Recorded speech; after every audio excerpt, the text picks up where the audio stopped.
উপেন্দ্ৰনাথ ব্ৰহ্মৰ মৃত্যু তিথি এই পবিত্ৰ দিনটোতে দতমাত উপস্থিত হৈ বডোফাৰ পবিত্ৰ আত্মাৰ প্ৰতি শ্ৰদ্ধা জনালো। সমান্তৰালভাৱে দতমাত UPPL দলৰ আৰু BJP দলৰ নিৰ্বাচনী প্ৰচাৰ অভিযানত অংশগ্ৰহণ কৰিলো। মই নিশ্চিত যে কোকৰাঝাৰ আসনত এইবাৰ আমি UPPL দলক সকলোৱে লগ লাগি এক বিপুল ভোটত বিজয়ী কৰিবলৈ সক্ষম হ'ম। মই পুনৰবাৰ কোকৰাঝাৰ সংসদীয় সমষ্টিৰ ৰাইজক UPPL দলৰ প্ৰাৰ্থী জয়ন্ত বসুমতাৰীক ট্ৰেক্টৰৰ চিনত ভোট দিবলৈ অনুৰোধ জনাইছোঁ। বৰপেটাটো আমি জিকিমেই, তাত কোনো অসুবিধাই নাই। AGP তাত জিকিবই। ধুবুৰীত মই অহাকালি যাম। এতিয়া 400 পাৰ হৈ পেলাই কালি অমিত শ্বাহে কৈছে আপকি বাৰ 500 পাৰ। এতিয়া আমি অহা 2029 ইলেকশ্যনত 500 পাৰৰ যোজনা এতিয়াৰ পৰা আমি বনাব আৰম্ভ কৰি দিছোঁ। ইলেকশ্যনত যোন উঠে এইটো জিকিব ক'বই লাগিব, সি কেনেকৈ হাৰিব বুলি ক'ব। ঠিক আছে, হ'ব। কাৰণ আজি আমাৰ বড়োলেণ্ড শান্তিত আছে। আজি আপোনালোকে দেখিব যে যেতিয়াৰ পৰা প্ৰমোদ বড়ো আমাৰ ইয়াতে চিফ হ'ল, তেতিয়াৰ পৰা আমাৰ ৰাজ্যখনত আৰু BTRত কোনো গণ্ডগোল নাই। বড়ো বা অনাবড়ো সকলো একেলগে আছে। হিন্দু, মুছলমান, খ্ৰীষ্টিয়ান চবে একেলগে আছে আৰু সকলোৱে কাম কৰিছে আৰু সকলোৱে সমাজখন আগুৱাই লৈ গৈছে। আগতে আমাৰ বহুত মাৰ ল'ৰাবিলাক জংঘলত আছিলে। মাবিলাক ভয় খাই থাকে, মোৰ ল'ৰাৰ কি হ'ব কি হ'ব। কোনোবা বোলে MDAPত আছিলে, কোনোবা বোলে BLTত আছিলে। মাবিলাকৰ মন একেবাৰে ভাঙি গৈছিলে। কিন্তু আজি প্ৰমোদ বড়োৱে সকলোৰে ল'ৰা নিজৰ মাকৰ বুকুলৈ আকৌ উভতাই লৈ আনিলে নে নাই? আজি বন্দুক লৈ থকা ল'ৰাবোৰ ঘৰলৈকে ঘূৰি আহিলে নাই? আজি আপোনালোকে চাওক, আগতে যেতিয়া হাগ্ৰামা মহিলাৰী আছিলে বা আন কোনোবা আছিলে, ল'ৰাবিলাক জংঘলত পঠাইছিলে যে জংঘলত যা। আৰু প্ৰমোদ বড়োৱে জংঘলৰ পৰা মাৰ কোলালৈকে ল'ৰাবিলাক ঘূৰাই আনি আছে যে জংঘল থাকিব নালাগে, মাৰ লগত থাক, ঘৰত থাক আৰু আমি একেলগে মিলি সমাজৰ বাবে কাম কৰিম। আজি কিমান ল'ৰা ঘৰলৈকে ঘূৰি আহিলে। ঐ ম্যানমাৰৰ জংঘলত আছিল, ব্ৰহ্মদেশৰ জংঘলত আছিলে, আজি ভূটানৰ জংঘলত আছিলে। আজি প্ৰমোদ বড়োৱে 4000 ল'ৰা ছোৱালীক মাকৰ কোলালৈকে উভতাই আনিলে জংঘলৰ পৰা। আজি বড়োলে হোৱা নাই, কিন্তু নামটো শুনিছে নাই? অৰুণোদয় কোনোবাই পায়? আচ্ছা, পোৱা মানুহো আছে। পোৱাবিলাকে পায়, নোপোৱাবিলাকৰ অলপ মনটো বেয়া লাগে না। বৰ্তমান মই চব ঘৰতে এটা অৰুণোদয় দিম, হ'ব? চব ঘৰতে যিমান ঘৰ আছে প্ৰত্যেক ঘৰতে মই এটা অৰুণোদয় দি দিম। হ'ল সন্তুষ্ট? এতিয়া মাহৰ 10 তাৰিখে গতমাহ চব ঘৰতে এটা অৰুণোদয় আহি যাব। আজি মই কথা দি দিলোঁ, হ'ব? আৰু আজি দিনটো ভাল, আজি ইমান ডাঙৰ অনুষ্ঠান হৈ আছে আৰু আজিৰ দিনত কথা দিছোঁ যেতিয়াতো কথা ৰাখিবই লাগিব, হয়নে? আজিৰ দিনত কথা দিলেতো কথা ভেদ কৰিব নোৱাৰি। গতিকে মই ক'লো যে আমাৰ দতমাত প্ৰত্যেক ঘৰ মানুহকে এটা অৰুণোদয় আঁচনি দিয়া হ'ব। ঠিক আছে? শ্ৰদ্ধাৰ ৰাইজ, হ'ল যে নিৰ্বাচনত জিকাৰ পিছত আমি নৰেন্দ্ৰ মোদীক ভাৰতৰ প্ৰধানমন্ত্ৰী পাতিম অৰ্থাৎ ট্ৰেক্টৰত ভোট দিলে কোন দেশৰ প্ৰধানমন্ত্ৰী হ'ব কোন হ'ব দেশৰ প্ৰধানমন্ত্ৰী কোন হ'ব নৰেন্দ্ৰ মোদী দেশৰ প্ৰধানমন্ত্ৰী হ'ব আৰু আমাৰ ভোট কাৰ কাৰণে দিম আমি নৰেন্দ্ৰ মোদীৰ কাৰণে দিম নাঙলত ভোট দিলে প্ৰধানমন্ত্ৰী কোন হ'ব নাঙলত ভোট দিলে প্ৰধানমন্ত্ৰী কোন হ'ব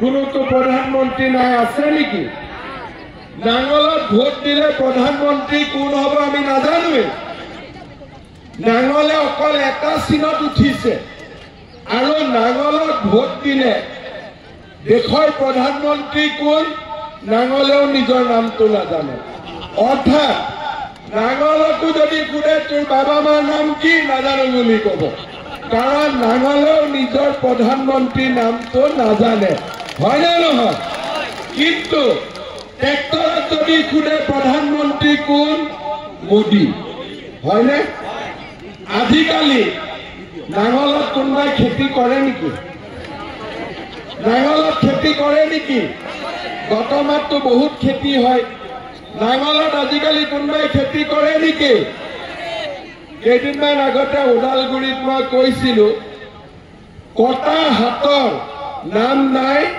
আৰু নাঙলৰ আজিকালি দাম নাই হয়নে বিনা পইচা দিলেও নাঙল ল'ব নেকি কোনোবাই এতিয়া যদি মই ঘৰত আনি কাৰোবাক যদি কয় এইটো নাঙল ল কি ভাবে এইটো মোক কি ঝামেলা দি দিয়ে আৰু আজিকালি মই কি কৰিম নাঙলটো লৈ কিন্তু যদি ট্ৰেক্টৰ এখন দিওঁ একদম মৰমত ল'বনে নাই ল'ব ট্ৰেক্টৰেদি খেতিও কৰিব পাৰি বালি উঠাব পাৰি শিল উঠাব পাৰি আৰু আজিকালি ট্ৰেক্টৰৰ কাম আছে নাঙলৰ কোনো কাম নাই হয়নে এতিয়া আপোনালোকে চাব ট্ৰেক্টৰ আৰু পদুম আমি একেলগে আছো ট্ৰেক্টৰৰ চৰকাৰ ক'ত আছে কোকৰাঝাৰত হয়নে ট্ৰেক্টৰৰ চৰকাৰ ক'ত আছে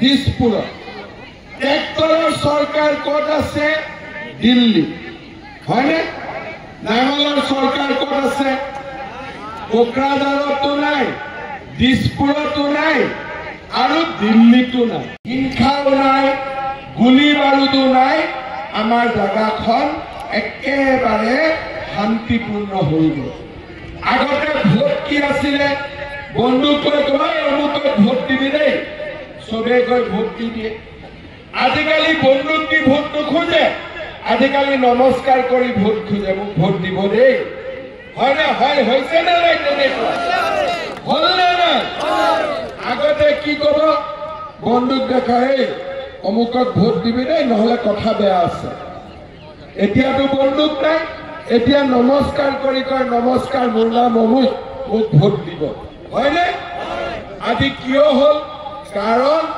মোদী আৰু প্ৰমোদ বড়োৱে লগ লাগি আমাৰ বড়োলেণ্ডত শান্তি আনিলে আজি এতিয়া নতুন নতুন আঁচনি আহিলে কংগ্ৰেছ আৰু নাঙলৰ দিনত আঁচনি কি আছিলে বোলে কাৰোবাক ধুতি দিম কাৰোবাক লুঙি দিম কাৰোবাক সূতা দিম কাৰোবাক আঁঠুৱা দিম কাৰোবাক কম্বল দিম কংগ্ৰেছৰ আঁচনি কি আছিলে হাগ্ৰামাৰ আঁচনি কি আছিলে ধুতি লুঙি কম্বল আঁঠুৱা আৰু সূতা চাটাও আছিল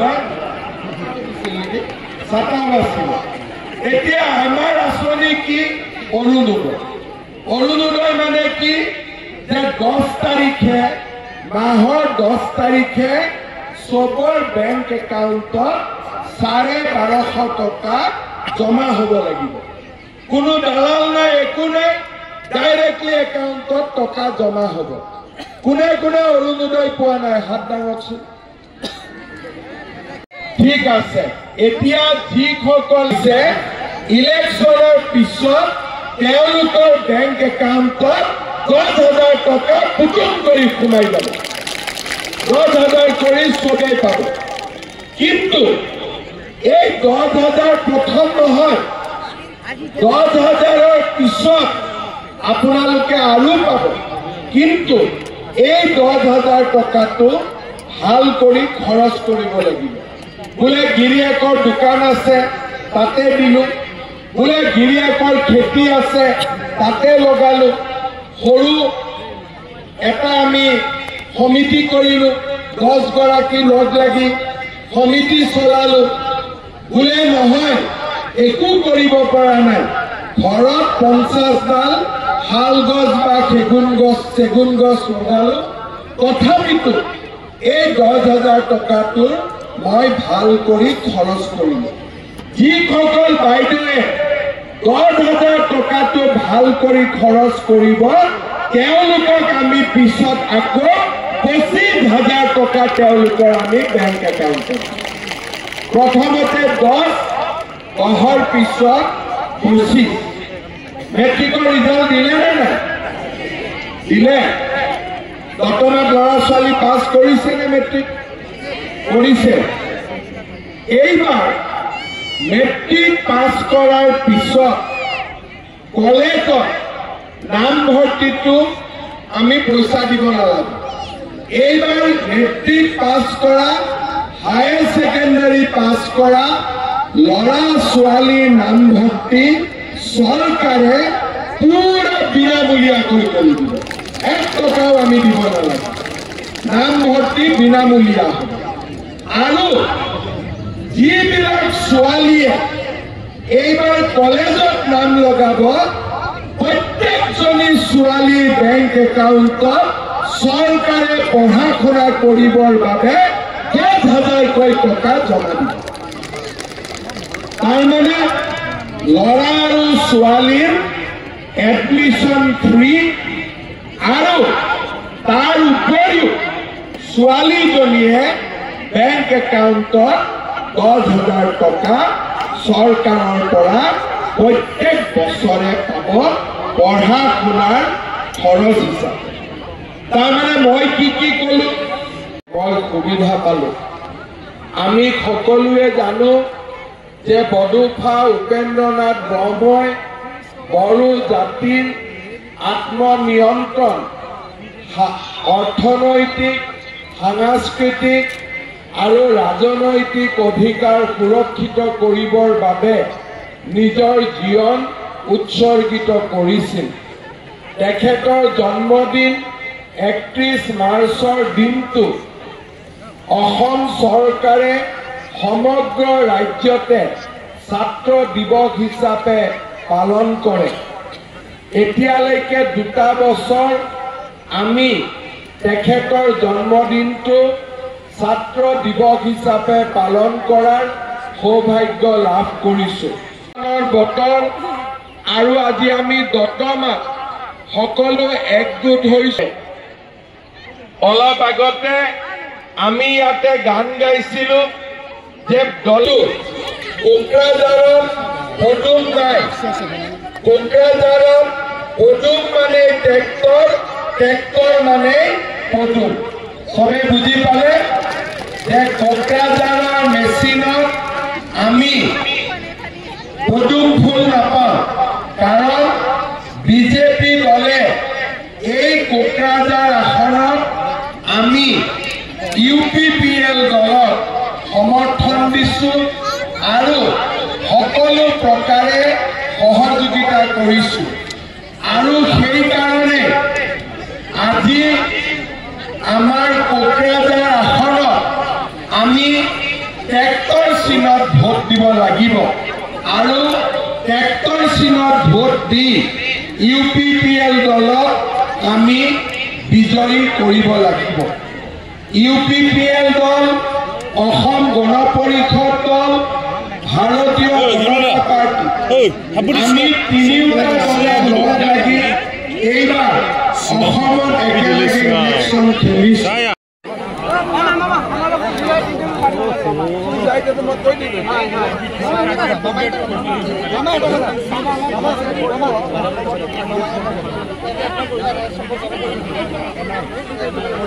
দাদাবিলাক অলপ পিছুৱাই দিলে ছাৰবিলাক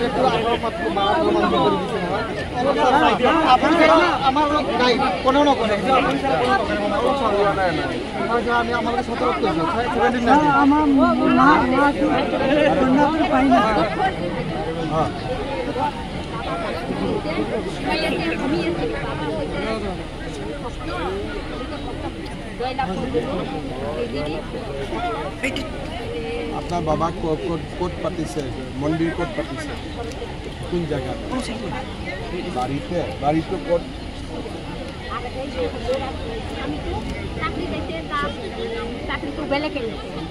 কাগজ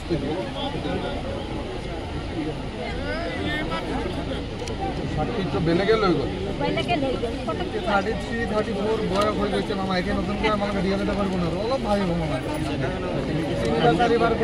মই এখন লৈ লৈছো নালাগে এখন তোৰ ফটো আছে নে মা চাকৰি নালাগে তোৰ ফটো হ'ব মই এইটো লৈ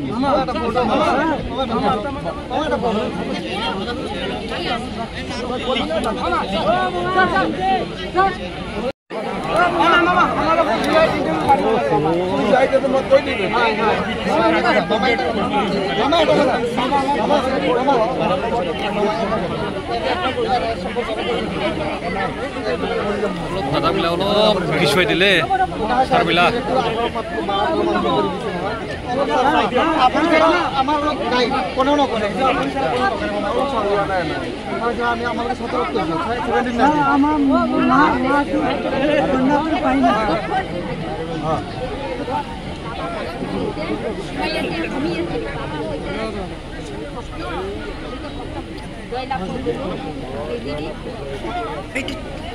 আপনার বাবা কোট পাতিছে মন্দির কোট পাতিছে কোন জায়গা বাড়িতে কোট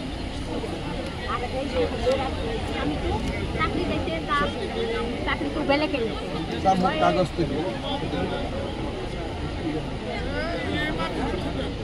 সাক্ষী তো বেলেগে লৈ গ'ল 33, 34 বয়স হৈ গৈছে মামা এতিয়া নতুন করে আমাকে দিয়া দিতে পারবো না অলপ ভাবি মামা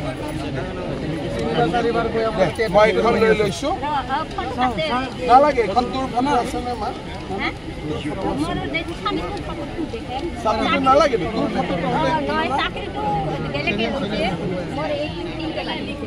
হ'ব মই এইটো লৈ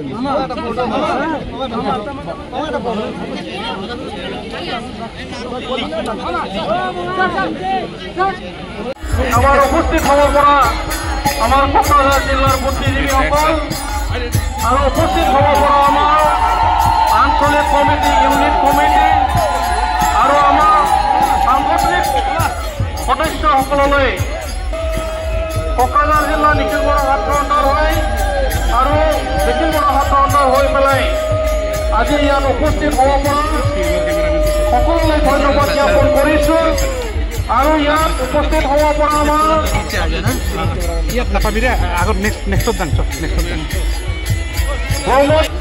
উপস্থিত হ'ব পৰা আমাৰ সকলো